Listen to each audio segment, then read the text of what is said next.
వాగర్థావివ సంపృక్తౌ వాగర్థ ప్రతిపత్తయే జగతః పితరౌ వందే పార్వతీ పరమేశ్వరౌ. ఆదిత్యాయ చ సోమాయ మంగళాయ బుధాయ చ గురుశుక్ర శనిభ్యశ్చ రాహవే కేతవే నమః. శృంగేరి జగద్గురు పీఠాధిపతులకి, కంచి పీఠాధిపతులకి నమస్కారములు తెలియజేసుకుంటూ కార్యక్రమాన్ని ప్రారంభిద్దాం. ద్వాదశ రాశులకు సంబంధించి 1 జూలై నుంచి 15 జూలై వరకు వివిధ రాశుల్లో జన్మించినటువంటి వారికి ఏ విధంగా ఉండబోతుందో తెలుసుకునే ముందు గ్రహ సంచారం గురించి తెలుసుకుందాం. వృషభ రాశిలో శుక్రుడు, అలాగే మిథునంలో రవి గురువు, కర్కాటకంలో బుధుడు, సింహంలో కుజ కేతువు, అలాగే కుంభంలో రాహువు, శని మీనంలో 13 జూలై నుంచి శని వక్రీకరించే స్థితి పొంది ఉంటాడు. అయితే ప్రధానంగా గమనించుకున్నట్లయితే చాలామంది ప్రేక్షకుల్లో ఉన్నటువంటి చాలా సందేహాలు, కొన్ని చెప్పినటువంటి విషయాల్లో కొన్ని మాకు ఫలితాలు సరిపోవట్లేవు అని అంటున్నారు. అంటే దీని అర్థము చాలామంది చూసుకునేటువంటిది సన్ జొడాయిక్ సైన్ ద్వారా చూసుకుంటున్నారు. అంటే ఈ ఉదాహరణకు చెప్తున్నాను, 23 జూలై నుంచి 22 ఆగస్టు మధ్యలో పుట్టినటువంటి వాళ్ళకి లియో సైన్ అని చెప్తారు. కాబట్టి సింహరాశి గురించి చెప్పేటప్పుడు 23 జూలై నుంచి 22 ఆగస్టు మధ్యలో పుట్టిన వాళ్ళు చూసుకుంటున్నారు. అది తప్పు. మీరు జన్మించినటువంటి జన్మ తేదీని అనుసరించి ఒక నక్షత్రము, ఆ నక్షత్రాన్ని అనుసరించి రాశి ఉంటుంది, ఆ రాశి ప్రకారమే మీరు చూసుకోవాలి. ఇది సరైనటువంటి విధానము. కొంతమంది నామ నక్షత్రం చూసుకుంటున్నారు. ఉదాహరణకి శ్రీనివాస్ అని చెప్పి అనుకున్నాం అనుకోండి, చాలామంది సి అనే అక్షరం ఈ శతభిష నక్షత్రంలో ఉంటుంది కాబట్టి కుంభరాశికి చూసుకుంటున్నారు, తులారాశికి చూసుకోవాలి. కృష్ణవేణి అన్నప్పుడు మిథున రాశి చూసుకుంటున్నారు, అది కూడా తులారాశి, అలా చూసుకోవాలి. కాబట్టి మనం అనేక విధాలుగా ఈ శాస్త్ర ప్రకారము మనకు ముందుకు వెళ్ళినట్లయితే తప్పకుండా ఆ ఫలితాలు అనేటువంటివి మనకు సరిపోతాయని చెప్పవచ్చు. ఇక ఆలస్యం చేయకుండా వివిధ రాశుల వారికి ఈ 1 జూలై నుంచి 15 జూలై వరకు ఏ విధంగా ఉండబోతుంది, ఆదాయ వ్యయాలు, ఖర్చులు, అలాగే పరిస్థితుల అనుకూలత, ఇవన్నీ కూడా క్లుప్తంగా మనం తెలియజేసుకునే ప్రయత్నం చేద్దాం. ద్వాదశ రాశులలో భాగంగా 3వదైనటువంటి మిథున రాశిలో జన్మించినటువంటి వారికి 1 జూలై నుంచి 15 జూలై వరకు ఏ విధంగా ఉండబోతుందో తెలుసుకునే ప్రయత్నం చేద్దాం. ప్రధానంగా ఈ శుక్రగ్రహ సంచార ప్రభావము మిథున రాశి వారికి అనుకూలంగా ఉండడం, కోల్పోయినటువంటి దాంపత్య సౌఖ్యము లేదా వ్యాపార భాగస్వామ్య సౌఖ్యము అన్నీ కూడాను కొనగూరుతాయి. ముఖ్యంగా గృహోపకరణాలను కొనుగోలు చేస్తారు. అన్ని విధాలుగా అనుకూలంగా ఉండేటువంటి సమయంగా ఈ శుక్రగ్రహ సంచార ప్రభావం చెప్పవచ్చు. అయితే రవి గురు సంచార ప్రభావమే అనుకూలంగా లేదు. రాశిలోనే సంచారం చేస్తున్నటువంటి ఈ కారణం చేత కొంత వృత్తి ఉద్యోగ వ్యాపార సంబంధమైనటువంటి విషయాల్లో భయాందోళనలు కానీ, అనవసరమైనటువంటి డబ్బులు ఇన్వెస్ట్మెంట్ చేసే అవకాశం కానీ జరిగే అవకాశం ఉంది. కాబట్టి ధనపరమైనటువంటి విషయాల్లో జాగ్రత్తలు పాటించండి. ముఖ్యంగా ఉద్యోగస్తులు చాలా నిబద్ధతతో, అప్రమత్తతతో తమ విధులు నిర్వర్తించుకోవాల్సినటువంటి పరిస్థితి. ప్రభుత్వ రంగంలో పనిచేసేటువంటి వ్యక్తులకి అనుకూలంగా లేని కారణం చేత ఇష్టం లేని ప్రాంతాలకి బదిలీలు అయ్యే అవకాశము గోచరమవుతుంది. ఇది ప్రధానంగా రవి గ్రహము గురుగ్రహ సంచార ప్రభావం మిథున రాశి వారికి జరిగేటువంటి సందర్భం. అయితే దేవతా కార్యక్రమాల్లో చక్కగా ఆనందంగా పాల్గొంటారు, సద్వ్యయమే అవుతుందని చెప్పవచ్చు. ఇక బుధగ్రహ సంచారము ఇది సంపూర్ణముగా యోగించేటువంటి పరిస్థితి ఈ యొక్క మిథున రాశి వారికి. పెట్టుబడులు కనుక పెట్టినట్లయితే కొంతవరకు మీకు లాభము చేకూరే అవకాశం గోచరమవుతుంది. ముఖ్యంగా రాని బాకీలు వసూలవుతాయి. వ్యాపారస్తులైతే నూతనమైనటువంటి పంథాలో వెళ్ళే అవకాశం ఉంటుంది. ప్రణాళికలు రచిస్తారు. కొత్తవిగా మీరు మార్పులు మీ యొక్క వృత్తి వ్యాపారాల్లో తీసుకొని వస్తారు. తద్వారా మీరు అనుకున్నటువంటి లక్ష్యానికి మార్గాలు ఏర్పడతాయి. తద్వారా భవిష్యత్తుని సొంతం చేసుకునే అవకాశం మీకు చక్కగా వీలు కలుగుతుందని చెప్పవచ్చు. ఇక కుజ కేతు యొక్క సంచార ప్రభావము కూడా అనుకూలముగా ఉన్నటువంటి కారణము. ఈ కారణం చేత మీలో ధైర్యము చాలా ఎక్కువగా వస్తుంది. ఏదైనా కానీ ముందడుగు వేసే పరిస్థితి కలుగుతుంది. అనూహ్యముగా మీ శత్రులే మీకు పాదాక్రాంతులయ్యే అవకాశం ఉంటుంది. అన్ని విషయాల్లో, వివాదాల్లో మీరే పైచేయి విజయాన్ని సాధిస్తారు. ఒక రకంగా చెప్పాలి అనంటే కుజకేతులు మీకు సంపూర్ణముగా యోగించబోతున్నారు. ఏ రాశి వారికైనా కొన్ని ఇబ్బందికర పరిస్థితులు ఉన్నా ఈ మిథున రాశి వారికి కుజకేతుల యొక్క సంపూర్ణ మద్దతు వల్ల అన్ని రంగాలలో ఉన్నటువంటి వాళ్ళకి మంచి పరిస్థితులు కలుగుతాయని చెప్పవచ్చు.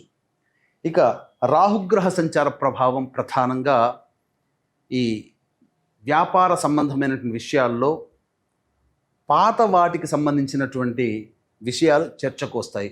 అంటే పాతకి సంబంధించినగా ఇంతకుముందు సంబంధించినటువంటి ఈ యొక్క ప్రణాళికలు కావచ్చు, లేకపోతే జరిగినటువంటి సంఘటనలు కావచ్చు, వాటిని మళ్ళీ నెమరు వేసుకునే అవకాశాలు కానీ, లేకపోతే గతం తాలూకు సంబంధించినటువంటి వ్యక్తులు మళ్ళీ మీ జీవితంలో ప్రవేశించడం కానీ, లేదా ఆస్తి సంబంధమైనటువంటి విషయాల్లో మీకు ఒక నిర్ధారణకు వచ్చే అవకాశం కానీ గోచరమవుతుంది. ఇది చెప్పవచ్చు. తండ్రి గారి ఆరోగ్యం పట్ల శ్రద్ధ వహించాల్సినటువంటి పరిస్థితి.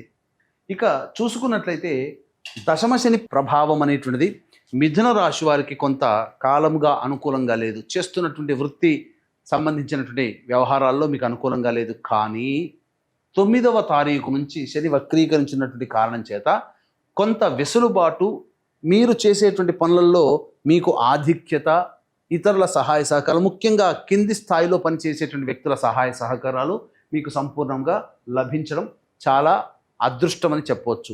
తర్వాత చెప్పొచ్చేది ఏమిటంటే ఒక రవి గురువు యొక్క సంచార ప్రభావము అనుకూలంగా లేదు. మిగతా అన్ని గ్రహాలు కూడా మీకు సంపూర్ణముగా మద్దతు తెలుపుతున్నాయి. మీరు చేసే పనులకి అనుకూలతను కలిగిస్తాయి, అనగా ఆమోదాన్ని మిగతా గ్రహాలన్నీ తెలియచేస్తున్నాయి, రవి గురులు తప్ప. కాబట్టి ధైర్యంగా ముందడుగు వేసే ప్రయత్నం చేయండి. ఉద్యోగస్తులలో కాస్త అభద్రతా భావం ఉన్నప్పటికీ ముందడుగు వేయండి. నిరుద్యోగస్తులు నిజాయితీగా బాగా కష్టపడండి. తప్పకుండా భవిష్యత్తు మీకు అనుకూలంగా ఉండబోతుందనే విషయం తెలుసుకోవాలి. ఇక తర్వాత చూసుకున్నట్లయితే ఈ యొక్క రాశిలో జన్మించినటువంటి వివాహం కాని అబ్బాయిలకి అమ్మాయిలకి వివాహ సంబంధాలు కుదిరే అవకాశము గోచరమవుతుంది. సంతానం కోసం ఎదురు చూసేటువంటి వ్యక్తులకి సంతాన ప్రాప్తి కలిగే అవకాశం కూడా గోచరమవుతుంది. విదేశీయానము, విదేశీ విద్యకు సంబంధించి చే ప్రయత్నాలు అన్నీ కూడా అనుకూలిస్తాయి. వీసాలు కూడా మీకు వచ్చే అవకాశం ఉంటుంది. అన్ని విధాలుగా ఆనందదాయకంగా మీ యొక్క జీవితాన్ని 1 జూలై నుంచి 15 జూలై వరకు ఈ యొక్క మిథున రాశిలో జన్మించినటువంటి వ్యక్తులు పొందుతారని చెప్పవచ్చు. ఇక వీక్షించేటువంటి ప్రేక్షకులకి గమనిక, ఈ జూలై 5వ తారీఖు రోజున వారాహి నవరాత్రుల సందర్భంగా దశమి తిథి స్వాతి నక్షత్రము కలిసినటువంటి అద్భుతమైనటువంటి యోగమాలిక రోజున సాయంకాలం 7 గంటలకి ఈ కార్యక్రమం ప్రారంభమవుతుంది. 9 వారాహి దేవతల యొక్క హోమాది కార్యక్రమాలు. ఈ కార్యక్రమంలో పాల్గొనడం ద్వారా మీ జాతకరీత్యా కలిగే విద్య, వివాహం, ఉద్యోగం, దాంపత్యం, అనారోగ్యం, కోర్టు సమస్యలు, శత్రు సమస్యలు, గృహపరమైనటువంటి సమస్యలు తీరుతాయి. 9 వారాహి దేవతల హోమాలతో పాటు మేష, మిథున, కర్కాటక, సింహ, కన్య, వృశ్చిక, ధనుస్సు, కుంభ, మీన రాశుల్లో జన్మించినటువంటి వారికి శనిదోష నివారణ హోమాలు కూడా సశాస్త్రీయంగా జరిపించడం జరుగుతుంది. సాయంత్రం 5 గంటల లోపల మీ గోత్రనామాలు నమోదు చేసుకోవచ్చు. ఆ రోజు 5వ తారీఖు రోజున ఈ కార్యక్రమంలో పాల్గొన్నటువంటి వారికి శక్తిపాతము చేయబడినటువంటి శంకరుంగలి మాలని అందివ్వడం జరుగుతుంది. ఇక 1 నుంచి 15 జూలై వరకు రోజువారీ కార్యక్రమాల్లో ఆదాయము, వ్యయము ఏ విధంగా ఉండబోతుందో తెలుసుకునే ప్రయత్నం చేద్దాం. 1వ తారీఖు రోజున ఈ మిథున రాశి వారికి ఇతరుల సహాయ సహకారాలు అందడం ద్వారా మంచి పరిస్థితులు కలుగుతాయి.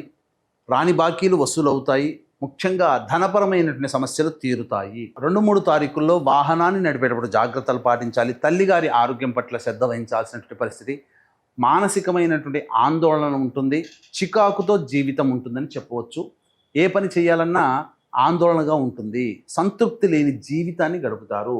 4, 5, 6 తేదీల్లో మీ ఆరోగ్యం పట్ల శ్రద్ధ వహించాల్సినటువంటి పరిస్థితి.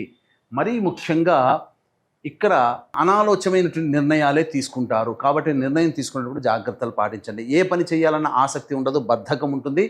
ప్రతిదీ కూడా వృధా కాలయాపన జరుగుతుంది. వాయిదా వేసుకునే అలవాటే ఈ 4, 5, 6 తేదీల్లో ఉంటుందని చెప్పవచ్చు. ఇక 7, 8, 9, 10, 11 ఈ తేదీలలో మీకు అన్ని విధాలుగా అనుకూలంగా ఉండేటువంటి సమయము. మరీ ముఖ్యంగా రాని బాకీలు వసూలు అవ్వడము, అంతేకాకుండా ఈ సంబంధించినటువంటి అనగా గమనించుకున్నట్లయితే ఖర్చులకి మించిన ఆదాయం లభించడం ద్వారా మీకున్నటువంటి సమస్యలన్నీ కూడా తొలగించుకుంటారు. విందులు వినోదాల్లో సంతోషంగా పాల్గొంటారు. నూతన వ్యక్తులను కూడా కలుసుకుంటారని చెప్పవచ్చు. 12, 13 తేదీల్లో మాత్రం మానసికమైనటువంటి ప్రశాంతత లోపిస్తుంది. ఏ పని చేయాలన్న ఆసక్తి ఉండదు. ఏదో ఒక విచారంగా ఉండాల్సినటువంటి పరిస్థితి, ఒక మనసు ప్రశాంతంగా ఉండదు. నిర్ణయం తీసుకోలేకపోతారు. 14, 15 తేదీల్లో సంతానం మూలకంగా ఖర్చులు, సమస్యలు, సంతానంతో విభేదాలు పెరిగే అవకాశం గోచరమవుతుంది. కాబట్టి జాగ్రత్తలు పాటించండి. సంతానంతో లౌక్యంగా వ్యవహరించండి. పాత సంబంధించినటువంటి విషయాల్లో మళ్ళీ మీరు చర్చకు వస్తాయి. గతించినటువంటి విషయాల్ని మళ్ళీ ఒకసారి గుర్తు తెచ్చుకొని దానికి సంబంధించినటువంటి ప్రణాళికలు రూపొందించుకుంటారు. లేదా జరిగినటువంటి విషయాలు మళ్ళీ ముందుకు సాగడానికి ప్రణాళికలు రూపొందించుకుంటారు. అలాగే ఆస్తి సంబంధమైనటువంటి విషయాల్లో మీరు ముందడుగు వేస్తారని చెప్పవచ్చు. ఏతావాత చెప్పొచ్చేది ఏమిటంటే, మిశ్రమం కంటే అధికమైనటువంటి శుభ ఫలితాలు ఈ మిథున రాశిలో జన్మించినటువంటి వారికి గోచరమవుతుంది. కాబట్టి ఆనందంగా ఉంటారు. సమస్యలు, సాధారణంగా వచ్చేటువంటి సమస్యలు ఏవైతే ఉంటాయో ప్రతిరోజు కూడాను ప్రదోషకాల సమయంలో వీలు కుదిరినప్పుడల్లా 1 నుంచి 15వ తారీఖు లోపల ఎప్పుడు కుదిరినా శివాలయ సందర్శనం, అర్చన కార్యక్రమం అనేటువంటిది చేసినట్లయితే చాలా సమస్యలు తగ్గుముఖం పడతాయి. ఇప్పుడు చెప్పినటువంటి సమస్యల కంటే ఇంకా ఎక్కువగా మీరు సమస్యలు ఎదుర్కొంటున్నట్లయితే దగ్గరలోని మంచి ఉపాసనా పరులైనటువంటి జ్యోతిష్యులను సంప్రదించి వారి సలహాల సూచనలు కనుక పాటిస్తే మరింత మెరుగైనటువంటి పరిస్థితిలో ఉంటారని తెలియజేస్తూ, సర్వం శ్రీ ఉమామహేశ్వర పరబ్రహ్మార్పణమస్తు.